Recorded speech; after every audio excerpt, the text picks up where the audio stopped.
ನಮ್ಮ advocates office. ಅದು ಇದು ಸೆಟ್ಲ್ಮೆಂಟ್ಸ್ ಇವು ಬರ್ತದೆ, ಮಾಡ್ಕೊತಾ ಇರ್ತೀವಿ. ಸ್ಪೇಷಿಯಸ್ ಅಂದ್ರೆ ಫಸ್ಟ್ ಟೆರೆಸ್ ಇತ್ತಾ ಇಲ್ಲ ಕಟ್ಬೇಕಾದ್ರೆ ಈ ರೀತಿಯಾಗಿ ಪ್ಲಾನ್? ಕಟ್ಬೇಕಾದ್ರೆ ಇದು ಯೋಗ ಮತ್ತೆ ನಮಗೆ ಸ್ವಲ್ಪ ಜಿಮ್ ಗಿಮ್ಗೆ ಅಂತ ಮಾಡ್ಕೊಂಡು ಅನ್ಕೊಂಡ್ವಿ.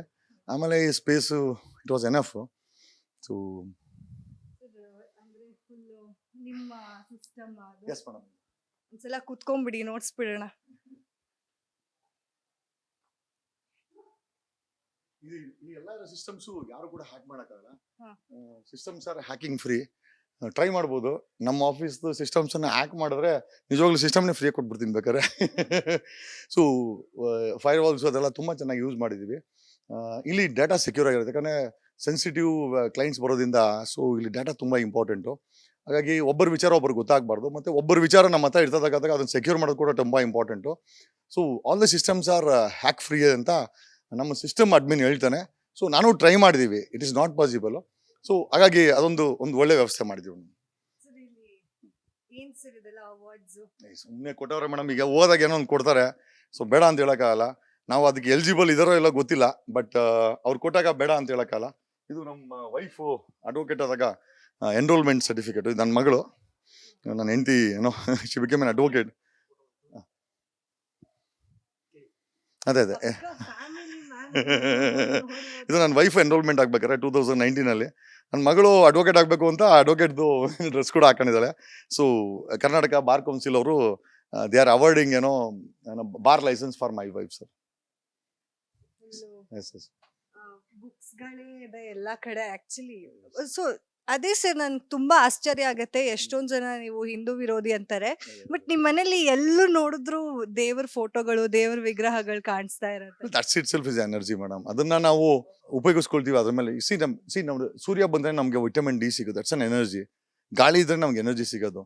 ಅದೇ ರೀತಿ ಇದೊಂದು I think this is A spiritual energy. ನಮ್ಗೆ ಅದು ಡೈರೆಕ್ಷನ್ಸ್ ಕೊಡ್ತದೆ ನಮ್ಗೆ ಎನರ್ಜಿ ಬರ್ಲಿಕ್ಕೆ. ಒಬ್ಬ ಸಾಮಾನ್ಯ ಮನೆ ಮಗ ಇವತ್ತು CM ಆಗ್ತೀನಿ ಅಂತ ಬಾಯಲ್ಲಿ ಬರ್ಬೇಕಾದ್ರು ಕೂಡ ಅದು ಏನಾದ್ರು ಒಂದು ಶಕ್ತಿ ಇರ್ಬೇಕಲ್ಲ ಮೇಡಮ್. ಸುಮ್ಮನೆ ನಮ್ಮ ಬಾಯಲ್ಲಿ ಬರಕ್ ಆಗೋದಿಲ್ಲ. ಬಿಡ್ತಾರ CM ಅಂತ ಹೇಳಿದ್ರೆ ಬಿಡ್ತಾರ? ಸೊ ಇಷ್ಟು ಧೈರ್ಯವಾಗಿ ಪದೇ ಪದೇ ಹೇಳ್ತೀವಿ ಅಥವಾ ಮಾಡಕ್ ಹೊಟ್ಟಿದೀವಿ ಅಥವಾ ಮಾಡ್ತೀವಿ ಅಂತಂದ್ರೆ this is some spiritual powers. So ಅದು ಮೋಸ್ಟ್ಲಿ ಅದು ಅದರಲ್ಲಿ ಇದೆ, ನಾನು ಕಂಡುಕೊಂಡಿದ್ದೀನಿ.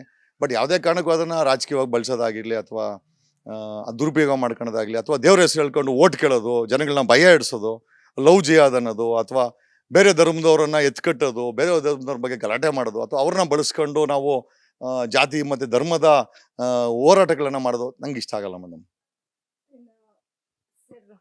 ಬನ್ನಿ ಹಿಂಗೆ ಇನ್ನೊಂದು ಹೇಳಿ ಸರ್, ಯಾಕೆ ಈ ತರ ಪ್ಲಾನ್ ಮಾಡಿದ್ರೆ? ಯೂಶಲ್ ಆಗಿ ಎಲ್ರು ಮೋಲ್ಡ್ ಹಾಕ್ಸ್ತಾರೆ, ಅಂದ್ರೆ ಫುಲ್ ಬೇಡ ನಮ್ಗೆ ನೀಟಾಗಿ ಒಂದು ರೂಮ್ ತರ ಇರ್ಲಿ ಅನ್ನೋ ತರ ಇರುತ್ತೆ. ಬಟ್ ಅದೇ ನೀವು ಎಂಚೆಲ್ಲ ಹಾಕ್ಸಿ ಹೇಗೆ ಇದು ಅಂತ? ನಾನು ಕಾಂಟ್ರಾಕ್ಟ್ರು. ಸೊ ಈ ಥರ್ಮೋಸ್ಟಾಟ್ ಎನರ್ಜಿಗಳನ್ನ ಇಂಜಿನಿಯರ್ಗಳು ನನಗೆ ಡಿಸ್ಕಸ್ ಮಾಡೋರು. ಯಾಕಂದ್ರೆ ನಮ್ಮ ಹತ್ರ ಸಾಕಷ್ಟು ಜನ ಇಂಜಿನಿಯರ್ಸ್ ಕೆಲಸ ಮಾಡೋರು. ಸೊ ನಾನು ಯಾವಾಗ ಕೇಳಿನಿ, ಹಳೆ ಮನೆಗಳಲ್ಲಿ ಯಾವಾಗ ತಣ್ಣಗಿರುತ್ತೆ, ಹಳೆ ಮನೆಗಳಲ್ಲಿ ಬಿಸಿ ಆಗಲ್ಲ. ಯಾಕೆ ಅಂತಂದ್ರೆ ಅವ್ರು ಹೇಳಿದ್ರು, ಸರ್ ಇದು ಬೇಸಿಕಲಿ ಮಣ್ಣಲ್ಲ, ಇದು ಮಣ್ಣಿನ ಹೆಂಚು, ಮಣ್ಣಿನ ಕೆಂಪಿಟ್ಟಿಗೆ ಇದೆಯಲ್ಲ, ಇದು ಎರಡು ಥರ್ಮೋಸ್ಟಾಟು. ಒಂದು ಹೀಟನ್ನು ಅಬ್ಸರ್ವ್ ಮಾಡುತ್ತೆ, ಎರಡನೇದು ಥಂಡಿ ಒಡೆ ಬರ್ದಂಗೆ ನೋಡ್ಕೊಳ್ಳುತ್ತೆ. ಹಂಗಾಗಿ ಆ ಒಂದು ಎನರ್ಜಿ ಟೆಂಪ್ರೇಚರ್ ಬ್ಯಾಲೆನ್ಸ್ ಇರುತ್ತೆ ಅಂತ ನನಗೆ ನಾವು ಕಾಂಟ್ರಾಕ್ಟ್ ಕೆಲಸ ಮಾಡ್ಬೇಕಾದ್ರೆ ಹೇಳೋರು. ಹಾಗಾಗಿ ನನಗೆ ಯಾವಾಗಲೂ ಹೇಳೋರು, ಸರ್ ಮನೆ ಕಟ್ಟರೆ ಫೈನಲ್ ಟಾಪ್ ಫ್ಲೋರ್ ಇದೆಯಲ್ಲ ಅದು ಇಂಚಾಕಿ. ಸೊ ಇದು ಸೂರ್ಯನ ಬೆಳಕನ್ನ ಒಡೆ ಬರ್ದಂಗೆ ಮಾಡ್ತಾ. ಆಮೇಲೆ ಟೆಂಪ್ರೇಚರ್ ಹೊರಗಡೆ ಕಂಪೇರ್ ಮಾಡಿದ್ರೆ 3 to 4 ಡಿಗ್ರಿ ಕಡಿಮೆ ಇರುತ್ತೆ ಇಲ್ಲಿ. ಅಂದರೆ ನಿಮ್ಗೆ AC ಅವಶ್ಯಕ. ನಮ್ಮ ಮನೇಲಿ ಇಲ್ಲೂ ಕೂಡ AC ಹಾಕಿಲ್ಲ, ಬಟ್ ಆದರೂ ಕೂಡ ಹೆಚ್ಚು ಕಡಿಮೆ AC ಥರನೇ ಇದಿರುತ್ತೆ. ಸೊ ಹಂಗಾಗಿ ವಿ ಯೂಸ್ ದಿಸ್. ನಮ್ಮ ಮನೆಯಲ್ಲಿ ಆಲ್ಮೋಸ್ಟ್ ಮನೆ ಕಟ್ಟಿದ ವರ್ಷ ಕೆಂಪಿಟ್ಟಿಗೆನಲ್ಲಿ. ಇವತ್ತು ನಾವು ಮನೆ ಕಟ್ಟಬೇಕಾದ್ರೆ ಸಿಮೆಂಟ್ ಇಟ್ಕೆಲ್ ಕಟ್ತಾರೆ, ಅದರಲ್ಲಿ AC ಬೇಕಾಗುತ್ತೆ ನಿಮಗೆ. ನೀವು ಕೆಂಪಿಟ್ಟಿಗೆ ಮನೆ ಕಟ್ಟಿ 100% ನಿಮಗೆ AC ಬೇಕಾಗಲ್ಲ.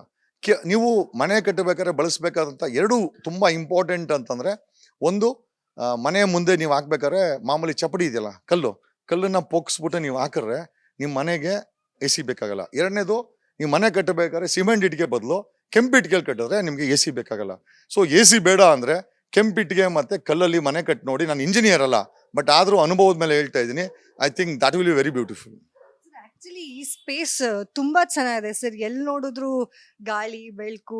ಹಾಗೆ ಇಲ್ಲಿ ಪ್ರೊಜೆಕ್ಟರ್ ಬೇರೆ ಇಟ್ಕೊಂಡಿದ್ದೀರಾ, ಸಿನಿಮಾಸ್ ಎಲ್ಲ ನೋಡ್ತಿರ್ತೀರಾ ಸರ್? ಸಿನಿಮಾಗಲ್ಲ ಮೇಡಮ್, ಅದು ಆಕ್ಚುಲಿ ಪ್ರಾಜೆಕ್ಟ್ಸ್ ಬರ್ತದೆ. ಬೇಸಿಕಲಿ ದೊಡ್ಡ ದೊಡ್ಡ ಕೆಲ್ಸಗಳು ಬರ್ತದೆ. ಕೆಲ್ಸಗಳು ಬಂದಾಗ ನಮಗೆ ಸೊಲ್ಯೂಷನ್ ಕೊಡಿ ಅಂತ ಬರ್ತಾರೆ. ಸೊ ಸಮಸ್ಯೆಗಳು ಎತ್ಕೊಂಡ್ ಬಂದಾಗ ದೊಡ್ಡ ದೊಡ್ಡ ಕಂಪನೀಸ್ ಆಗಿರ್ಬೋದು ಅಥವಾ ದೊಡ್ಡ ದೊಡ್ಡ ವ್ಯಕ್ತಿಗಳಾಗಿರ್ಬೋದು, ದೊಡ್ಡ ದೊಡ್ಡ ಬಿಸ್ನೆಸ್ ಆಗಿರ್ಬೋದು ಬರ್ತಾರೆ. ಬಂದಾಗ ಸೊ ಅವ್ರು ಕೊಟ್ಟಂಥ ಸಮಸ್ಯೆನ ನಾವು ಏನು ಸೊಲ್ಯೂಷನ್ ಮಾಡಿದ್ದೀವಿ ಅಂತೇಳಿ ಪ್ರೊಜೆಕ್ಟರ್ ಹಾಕಿ ಅವ್ರಿಗೆ ಪ್ರೆಸೆಂಟೇಷನ್ ಕೊಡ್ತೀವಿ. So it's all big deals.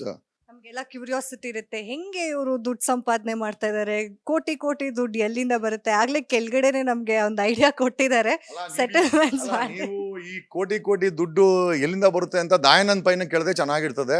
ಯಾಕಂದ್ರೆ ದಯಾನಂದ್ ಪೈ ದುಡ್ಡು ಹೆಂಗ್ ಮಾಡ್ದ ಗೊತ್ತಾಗ್ಬೇಕಾಗಿದೆ. ನೀವು ಕೋಟಿ ಕೋಟಿ ದುಡ್ಡನ್ನ ಬೆಂಗಳೂರಲ್ಲಿರೋ ಆಂಧ್ರ ಕಾಂಟ್ರಾಕ್ಟರ್ಗಳು ಆಂಧ್ರದಿಂದ ಬಂದು ಕೋಟ್ಯಾಂತರ ರೂಪಾಯಿ ಸಂಪಾದನೆ ಮಾಡ್ತಾವ್ರೆ. ಇವತ್ತು BBMPಲಿ ಎಂಟೈರ್ ಕಾಂಟ್ರಾಕ್ಟರ್ಸ್ ಆಂಧ್ರ ಅವ್ರು ಇದ್ದಾರೆ, ಸಾವಿರಾರು ಕೋಟಿ ದುಡ್ಡು ಮಾಡ್ತಾ ಇದ್ದಾರೆ. ಈ ಪ್ರಶ್ನೆನ ಅವ್ರಿಗೆ ಕೇಳಬೇಕು. ಅವ್ರು ಕನ್ನಡಿಗರಾಗಿ ನಾನು ಕೋಟಿ ಸಂಪಾದನೆ ಮಾಡಿದೆ ಸಂತೋಷ ಬೆಳಿಬೇಕೆ ಹೊರತು ಎಲ್ಲಿಂದ ಬರುತ್ತೆ ಅಂತ ನಮ್ಮನ್ನು ಕೇಳೋದ್ ಬದಲು ಅವ್ರುಗಳನ್ನ ಕೇಳಬೇಕು. ಸಂಜನಾ ಗಲ್ರಾಣಿಂಗ್ ಕೇಳಬೇಕು. ಕಾರಣ ಯಾಕೆ ಅಂತ, ಸಂಜನಾ ಗಲ್ರಾಣಿ ಇಸ್ ಫ್ರಮ್ ಪಂಜಾಬಿಂದ ಇಲ್ಲಿ ಬಂದು ಮದುವೆ ಮಾಡ್ಕೊಂಡು ಮಾಡೋದು 7-8 ಫಿಲಮ್ಮು. ಆದರೆ ಕೋಟ್ಯಾಂತರ ರೂಪಾಯಿ ಮನೆಗಳನ್ನ ಕಟ್ಟಿದ್ದಾಳೆ ಅಮ್ಮ. ಇಂಪೋರ್ಟೆಡ್ ಕಾರ್ಗಳಿದೆ. ಸಂಜನಾ ಗಲ್ರಾಣಿ ನೀವು ಪ್ರಶ್ನೆ ಕೇಳಬೇಕು, ಭಾವನಾನ್ ಕೇಳಬೇಕು, ಶ್ರುತಿನ್ ಕೇಳಬೇಕು. ಶ್ರುತಿ ಹೊಸ ಮನೆ ಕಟ್ಟವ್ರೆ, ಏನೋ ಕೆಲಸನೇ ಮಾಡ್ದೋ ಶ್ರುತಿಗೆ ಹೊಸ ಮನೆ ಎಲ್ಲಿಂದ ಬರ್ತೈತೆ ಅಂತ, ಸಂಪಾದನೆ ಎಲ್ಲಿಂದ ಶ್ರುತಿ ಅಮ್ಮನಿಗೆ? ಈ ಪ್ರಶ್ನೆಗಳನ್ನ ಅವ್ರನ್ನ ಕೇಳಿದೆ. ದರ್ಶನ್ಗೆ ಈ ಥರ ಲಕ್ಸುರಿಯಸ್ ಲೈಫ್ಗೆ ಮಾಡೋದು 2-3 ಫಿಲಮ್ ಎಷ್ಟು ಕೋಟಿ ಬಂದ್ಬಿಡ್ತದೆ. ಈ ಥರ ದರ್ಶನ್ಗೆ ಎಲ್ಲಿಂದ ಬರ್ತಾ ಇದೆ? ಏನೋ KGF ಥರ 1500 ಕೋಟಿ ಏನೋ ಒಂದು ಫಿಲಮಲ್ಲಿ ಏನು ಹೊಡೆದಿಲ್ಲ ನನ್ನ ತಿಳಿದ ಮಟ್ಟಿಗೆ. KGF ಬಿಟ್ಟರೆ ಬೇರೆ ಯಾವುದು ದಾಖಲೆ ಮುರಿದಿಲ್ಲ. ಮತ್ತೆ ಈ ರಾಜ್ಕುಮಾರ್ ಫ್ಯಾಮಿಲಿಗೆ ಬಂದೆ ಪಾಪ ಅವರೆಲ್ಲ ಅಣ್ಣ ಆವಾಗಲಿಂದ ಸಂಪಾದನೆ ಮಾಡ್ತಾರೆ, 100 ಫಿಲಮ್ ಮಾಡಿದ್ದಾರೆ ಅಣ್ಣವರು. ಹಂಗಾಗಿ ರಾಜ್ಕುಮಾರ್ ಫ್ಯಾಮಿಲಿನ ನಾವು ಏನು ಕೇಳೋಕ್ಕಾಗಲ್ಲ, ಯಾಕಂದರೆ they have that background. Ambareesh ಅಣ್ಣಂಗೆ ಬಂದರೆ ಅಂಬರೀಷನ ತಮ್ಮದೇ ಆದಂಥ ಸಣ್ಣ ಪುಟ್ಟ ರಿಯಲ್ ಎಸ್ಟೇಟ್ಸ್ ಅವು ಇವು ಮಾಡ್ಕೊಂಡು ಅಣ್ಣನೂ ಮಾಡಿದ್ದಾರೆ. ಇನ್ನು ವಿಷ್ಣುವರ್ಧನ್ ಸರ್ ಅವರು ಫಿಲಮ್ಸ್ ಮಾಡಿದ್ದಾರೆ. ನಾನು ಕೇಳಿದೆ ಅಂದರೆ ಲೇಟೆಸ್ಟಾಗಿ ಕೆಲವರು ಹೆಣ್ಮಕ್ಳು ರಚಿತಾರಾಮ್ ರಾಜ್ ರೇಸ್ ತಗೊಂಡಿದ್ದಾರೆ. ಸೊ ಪ್ರಶ್ನೆ ಏನಪ್ಪ ಅಂತಂದರೆ, ರಾಜ್ ರೇಸ್ ತಗೊಂಡಷ್ಟು ಸಂಭಾವನೆ ಕೊಡ್ತಾರ ಫಿಲಮಲ್ಲಿ ಅಂತ ನನಗೆ. ಈಗ ನಾನು ಅದಕ್ಕೆ ಫಿಲಮ್ಗೆ ಯಾಕೆ ಬರ್ತಾ ಇದ್ದೀನಿ ಅಂತ ನಾನು ರಚಿತಾರಾಮ್ ಥರ ರಾಜ್ ರೇಸ್ ತಗೊಬೇಕಾಗಿದೆ, ತಗೊಂತೀನಿ. ಒಂದು ಫೋಟೋನು ಕೂಡ ಶೇರ್ ಮಾಡಿದ್ರಿ ನೀವು. ಆ ಫೋಟೋ ಕಂಡ್ರೆ ತುಂಬಾ ಇಷ್ಟ. ಅದಕ್ಕೋಸ್ಕರ ನಮ್ಮ ಒಕ್ಕಲಿಗರು ಬರೀ ಅವರು, ನನ್ಗೆ ಗೊತ್ತಿಲ್ಲ ಒಕ್ಕಲಿಗ ಕಮ್ಯುನಿಟಿ ಅಂತೆ, ಜಾತಿ ಪ್ರೇಮಿ ಅಲ್ಲ ನಾನು, ನೋಡೋಕೆ ಲಕ್ಷಣವಾಗಿದ್ದಾರೆ. ಅದಕ್ಕೋಸ್ಕರ ಅವಾಗ ಶೇರ್ ಮಾಡ್ತಾ ಇರ್ತೀನಿ. ಅವ್ರು ಬರೀ ದರ್ಶನ ಬಾಸ್ ಅನ್ಕೊಂಡವ್ರೆ, ನಾವು ಕೂಡ ಹೊಸ ಬಾಸ್ ಎಂಟ್ರಿ ಆಗ್ತಾ ಇದೀವಿ, ಅದಕ್ಕೆ ಇರ್ಲಿ ಅಂತ ಶೇರ್ ಮಾಡ್ತಾ ಇರ್ತೀವಿ. ಸರ್ ಹಾಗೆ ಇದು ಸ್ಕೆಚ್ ಮೇಡಮ್ ಮೊನ್ನೆ ರಾಮನಗರಕ್ಕೆ ಹೋಗಿದ್ದೆ. ರಾಮನಗರದಲ್ಲಿ ಯಾವುದೋ ಒಂದು ಫಂಕ್ಷನ್ ಅಲ್ಲಿ ಕುಮಾರಸ್ವಾಮಿ ಅವರ ಕುಮಾರಸ್ವಾಮಿ ಮುಂಚೆ ನಿಂತ್ಕೊಂಡು ಆಕಾಂಕ್ಷೆನ್ಸ್ ಅಲ್ಲಿ ಯಾರೋ ಒಬ್ಬರು ಬರ್ಕೊಟ್ರು ಮೇಡಮ್. ಫಂಕ್ಷನ್ಗೆ ಹೋಗಿದೆ, ಆ ಫಂಕ್ಷನ್ ಅಲ್ಲಿ ಕೊಟ್ರು ಮೇಡಮ್. ಇದು ಹಾಗೆ ಈ ನೇಮ್ ಬೋರ್ಡ್ ಬಗ್ಗೆ ನನಗೆ ತುಂಬಾ ಇಂಟ್ರೆಸ್ಟಿಂಗ್ ಅನ್ಸ್ತು ಸರ್. ಫುಲ್ಲು ಗಜ, ಆನೆ, ಸೊಂಡ್ಲು ಇಲ್ಲೆಲ್ಲ ಗೊತ್ತಿಲ್ಲ ಮೇಡಮ್, ಇದು ಏನು ಗೊತ್ತಿಲ್ಲ. ಯಾರೋ ಪಾಪ ಅದು I think my wife gifted me this. ಬರ್ಡೇಗೆ ನನ್ನ ವೈಫು ಇದನ್ನ ಆರ್ಡರ್ ಮಾಡಿದ್ರು. ನನಗೆ ಆ್ಯಕ್ಚುಲಿ ಗೊತ್ತಿರಲಿಲ್ಲ ಇಷ್ಟು ಚೆನ್ನಾಗಿದೆ ಅಂತ. ನೀವುಗಳು ಅದೇ ಮಾಧ್ಯಮದವ್ರು ಇದನ್ನ ನೋಡಿದಾಗ ಏನೋ ಮಚ್ಚು ಅಂದ್ರು, ಕೆಲವರು ಮೊದಲು ಜೆ ಅಂದ್ರು, ಗೊತ್ತಿಲ್ಲ ಏನೇನೋ, ಆಮೇಲೆ ಜೀಸಸ್ ಅಂದ್ರು, ಏನೇನೋ ಅಂತ ಇದ್ದಾರೆ. Yes madam. ಅದಕ್ಕೆ Jagadish sir advocate, BBM, LLB, LLM ಅಂತ ಹಾಕಿದ್ದಾರೆ. ಅಂದ್ರೆ ಅವರು ಓದಿರುವಂತಹ ಎಲ್ಲ ಡಿಗ್ರೀಸ್ನು ಅಲ್ಲಿ ಪ್ರೆಸೆಂಟ್ ಮಾಡ್ಬಿಟ್ಟಿದ್ದಾರೆ. ಸರ್ ಇದು ನಿಮ್ಮ ಆಫೀಸ್ ಸ್ಪೇಸ್?